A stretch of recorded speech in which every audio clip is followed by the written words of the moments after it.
दोस्तों नमस्कार। पुनः आपका स्वागत है रामाज्ञा आयुर्वेदा क्लासेस में एंड आयुर्वेदा फॉर ऑल मेरे चैनल में। और आप लोगों का इतना जो प्यार मिला है मुझे, उसके लिए बहुत बहुत धन्यवाद। इसी तरह से आप अपना प्यार बनाए रहें। तो आज हम अपने नए टॉपिक के साथ हाजिर हैं, जिसमें हमको भोजन की विधि, कैसे और किस तरह का हमको भोजन लेना है, ये बताया गया है। तो दोस्तों, हमारे ग्रंथों में चरक, सुश्रुत और वाग्भट तीनों में जो है विभिन्न जो है विषयों के अंतर्गत इसका वर्णन है, जिसमें सप्ताहार कल्पना अष्टांग संग्रह में और अष्टविध आहार विशेष आयतन का वर्णन चरक संहिता में और सुश्रुत संहिता के उत्तर तंत्र में जो 64वें अध्याय के 56वें श्लोक में स्वस्थव्रत अध्याय के अंतर्गत द्वादश आसन की बात की गई है।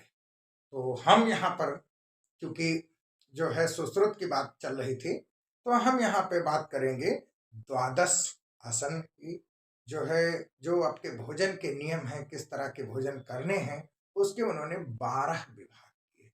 ये 13 भी कर सकते थे, 15 भी कर सकते थे, लेकिन जब आप काल की बात करते हैं, जब आप समय देखते हैं, तो देखिए 24 आवर होता है। इसी तरह से आपकी जो है 6 ऋतुएं होती हैं, और उसके बाद जो है उसमें प्रत्येक में 2-2 महीने होते हैं, तो 12 जो है आपके हो गए। इसी तरह से आपके जो आप देखेंगे कि दिन और रात 12-12 घंटे के होते हैं, तो इसलिए संभवतः आचार्य ने द्वादश आसन की बात की हुई है। कोई भी चीज हमारे ग्रंथों में अवैज्ञानिक नहीं है, तो हम बात करते हैं द्वादश आसन की। द्वादश आसन में सबसे पहले हमारे जो भोजन में है शीत, कि हमको ठंडे पदार्थ या ठंडा खाना लेना है। तो ठंडा खाना किसको लेना है या ठंडे पदार्थों का सेवन किनको करना है? उनको करना है जिनके शरीर में दाह है, जिनके शरीर में मद है, विष का सेवन किए हुए हैं, या जो है रक्तपित्त रोग से पीड़ित हैं। तो वो ठंडे पदार्थ आपके लिए जो है कौन कौन से हैं? जैसे सामान्यतः हम देखेंगे तो चावल जो है ठंडा होता है, आमलकी ठंडा होता है, दाड़िम ठंडा होता है। इसी तरह से विभिन्न प्रकार के जो है मुद्ग यूज जैसे आपका शीत रहेगा। और हम बात करते हैं उष्ण आहार की। तो उष्ण आहार किन के लिए उपयोगी? जिनमें ऑब्वियसली ठंडक हो, जैसे कफ और वात के जो है रोगी हैं। कफ जिनमें जो है कफ का गुण शीत है और वात का जो है गुण शीत है। तो यहाँ पर या ऐसे रोगी जिन्होंने जो है विरेचन लिया हो या स्नेह पान लिया हो, इनके लिए हमको उष्ण आहार की जरूरत होती है। उष्ण आहार में आपका गेहूं है, गुड़ है, उड़द है और चना है। ठीक है। तो इसके बाद तीसरी चीज आती है हमारी स्निग्ध आहार। तो स्निग्ध आहार किनको लेना है? स्निग्ध आहार हमको लेना है वात प्रकृति के व्यक्तियों को लेना है, या जो है व्यायाम करते हैं। तो इनके शरीर में, जो वात प्रकृति के व्यक्ति हैं, इनके शरीर में रोगक्षता आ जाती है, इसलिए स्निग्ध लेना है। और जो व्यायाम करते हैं, इनके शरीर में भी वात बढ़ने से रोगक्षता आ जाती है, तो इनको भी स्निग्ध आहार लेना है। तो कौन सा स्नेह किस में लेना है, इसकी बात चरक संहिता में की गई हुई है कि सर्पी मज्जा वसा तेलम, सर्पी मज्जा और वसा तेल, इसमें जो है 4 प्रकार के स्नेह हैं और किसके लिए क्या है, तो ये स्नेह अध्याय में स्पष्ट वर्णन किया गया है, जिसका वर्णन फिर कभी होगा। दूसरी चीज है हमारा रुक्ष आहार। तो जिनके शरीर में मेदोवृद्धि हो गई है, प्रमेह रोग से पीड़ित है, कफ से पीड़ित है, कफ रोग से, उनमें हमको रुक्ष आहार लेना है।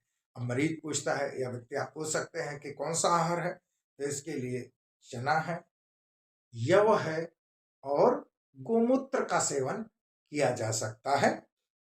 फिर द्रव आहार। द्रव आहार किनको लेना है? जो दुर्बल है, जो शुष्क देह हैं, जिनमें तृष्णा रोग है, तो इनके लिए जो है हम आपके लिए क्या करेंगे? हम द्रव आहार, लिक्विड डाइट का प्रयोग करेंगे। इसमें विभिन्न प्रकार के यूष हैं और खीर का जो है वर्णन किया गया है। फिर शुष्क आहार की बात करते हैं।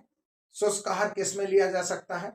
ऐसे रोगी या ऐसे रोग जहां पे शरीर में बहुत ज्यादा जो है नमी है, क्लेद है, क्लीनता है, जैसे कुष्ठ है और विषर्प है। इन रोगों में शरीर में आप देखते हैं रक्त, लसीका, त्वक, मांस ये जो है दूषित रहते हैं, प्रदोषक व्याधि हैं। तो यहाँ पर हमको कैसे शुष्क जो है द्रव जैसे कोदो और सांवा का प्रयोग कर सकते हैं। फिर कई कई बार व्यक्ति कहता नहीं मैं तो एक काल खाता हूँ, बहुत सारे ऐसे लोगों से हम मिलते हैं, कहते हैं कि हमारी सेहत का राज जो है क्या है, एक काल भोजन है। तो 25वें अध्याय में चरक संहिता में लिखा हुआ है कि एक काल भोजन जो है आपका है वो आरोग्यकर है। तो किसको ले सकता है? जो व्यक्ति दुर्बल है और जिसकी पाचकाग्नि जो है वो दुर्बल है, वो लेगा एक काल भोजन। अगर जिसकी पाचकाग्नि जो है बहुत तेज है और वो एक काल भोजन लेता है तो आपकी अग्नि आपके धातुओं को भस्म कर देती है। विशेषकर हेमंत ऋतु में अगर आप एक काल भोजन लेंगे तो आप देखते हैं कि आपको सर्दी बहुत लगती है। आप सर्दी जैसी जो है बीमारियों से पीड़ित हो जाएंगे और ठंडक लगेगी। द्विकाल भोजन कौन ले सकता है? ये जिसकी अग्नि बराबर है और जिसको जो है पाचन सम्यक रूप से होता है। फिर कई बार जो है आता है कि औषधि युक्त भोजन। औषधि युक्त भोजन किसको दिया जा सकता है? जो रुग्ण है, रुग्ण हैं और औषधि ना लेने की इच्छा करते हैं, या जैसे आजकल देखते हैं कई बार नशा छुड़ाने की औषधि है, अल्कोहल छुड़ाने की औषधि भोजन के साथ मिला के दिया जाता है। तो जो औषधि लेने का इच्छुक ना हो उसको भोजन के साथ मिला के दिया जाता है। फिर हम जो है बात करते हैं मात्राहीन। ऐसा भोजन जो जिसकी मात्रा है उससे हीन जो है मात्रा दी जाए। तो ये कौन से हैं? जिनकी अग्नि जो है अत्यंत मंद हो गई है, मंदाग्नि वाले व्यक्तियों में हम मात्राहीन भोजन का प्रयोग करते हैं। कि जो है जबकि ग्रंथ में हमारे कहा गया है कि मात्रा हमारी आहार मात्रा तो अग्निबल अपेक्षणी, हमेशा जो भोजन की मात्रा है वो अग्निबल की अपेक्षा करती है। तो जब अग्नि ही मंद है तो हम क्या करेंगे? मात्रा को घटा देंगे। कई बार हमारे पास ऐसे रोगी आते हैं कि डॉक्टर साहब मैं जो है पहले 8 रोटी खाता था, 6 रोटी खाता था, अब मुझे भूख नहीं लगती, मैं 2 रोटी खाता हूँ, मुझे कुछ दे दीजिए। तो उनको ये समझाना है कि भाई आपकी अग्नि मंद हो गई है और आपको अग्नि दीपक योग जैसे वैश्वानर, लवण भास्कर, हिंगवाष्टक इस तरह से जो है वैद्य की सलाह पर लें, अपने नियरेस्ट हॉस्पिटल में जाके दिखाएं और जो है वैद्य के परामर्श अनुसार दोष प्रकृति के अनुसार ऐसे योगों का सेवन करें। तीसरी बात है प्रशमन कारक आहार। प्रशमन कारक किसका प्रशमन करेगा? तो हम देखते हैं कि जो हमारी ऋतुएं हैं, ऋतु के अनुरूप जैसे हमारे 3 दोष हैं वात पित्त कफ, तो जो है अब ये अलग अलग ऋतुओं में जो है प्रकोपित जो है होते हैं। तो जैसे देखते हैं चय प्रकोप प्रसमा वायु ग्रीष्मादि त्रिषु वर्षादिषु पित्तस्य श्लेष्मणा शिशिरादिषु। यहाँ पे इस श्लोक में ये बताया गया है कि चय प्रकोप प्रसम, संचय प्रकोप प्रसम, ठीक। वायु ग्रीष्मादिषु त्रिषु, ग्रीष्म ऋतु में वायु का संचय होगा, फिर वर्षा में प्रकोप होगा और उसके अगली ऋतु जो है शरद ऋतु में इसका समन हो जाएगा।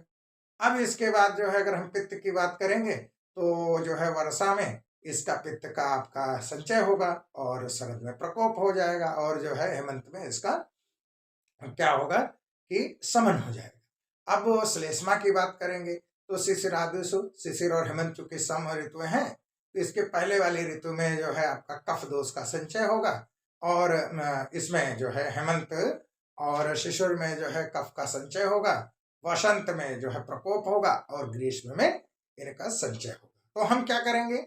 जो दोष का संचय होना है या जो दोष का प्रकोप होना है उसके अनुसार, उसके विपरीत जो है गुण वाले आहार विहार का, ऋतु के अनुसार जो है आहार विहार का पालन करेंगे। फिर अगला है वृत्ति प्रयोजक। वृत्ति प्रयोजक का मतलब क्या है? जो जिसकी वृत्ति है, जो जिसका नेचर है उसी के अनुसार हम धातुओं के अनुसार, भाई सब कुछ इक्विवेलेंट चल रहा, कुछ नहीं, वैद्य को लगता कुछ नहीं है तो हम जो है उसको सभी प्रकार के आहार जो है सेवन करने के लिए रेकमेंड करेंगे और उसको सभी प्रकार के आहार लेने को बोलेंगे। तो इस तरह से ये जो है द्वादश आसन की बात सुश्रुत ने कही है और जो है आपके सप्ताहार कल्पना, अष्टविध आहार विशेषायतन का वर्णन फिर अगले लेक्चर में, अगली सीरीज में होगा। तब तक के लिए आपको बहुत बहुत नमस्कार, शुभ रात्रि। दोस्तों, अगर आपको ये वीडियो अच्छा लगा तो मेरे चैनल को जरूर सब्सक्राइब करें, आयुर्वेदा फॉर ऑल, और जिसकी लिंक मेरे जो है इस कमेंट बॉक्स में दी हुई है। साथ में अगर आपको इस वीडियो पे कोई क्वेरी है, आपत्ति है, तो आप मेरे ईमेल dr.ramakant2002@gmail.com पे अपने मैसेज छोड़ सकते हैं, या फिर जो है आप मेरे व्यक्तिगत नंबर पर संपर्क कर सकते हैं। बहुत बहुत धन्यवाद। शुभ रात्रि। जय भगवान धन्वंतरी। जय आयुर्वेद।